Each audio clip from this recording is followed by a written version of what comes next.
జానపదం కొత్త ఆట నేర్చిందా పాపలాంటి లేత పదం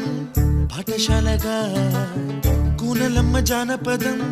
పల్లె దాటి వచ్చిందా చవళిల జానతనం పాట చూపగా కుంచెలో దాగే చిత్రాలు ఎదురొచ్చేలా అంతటా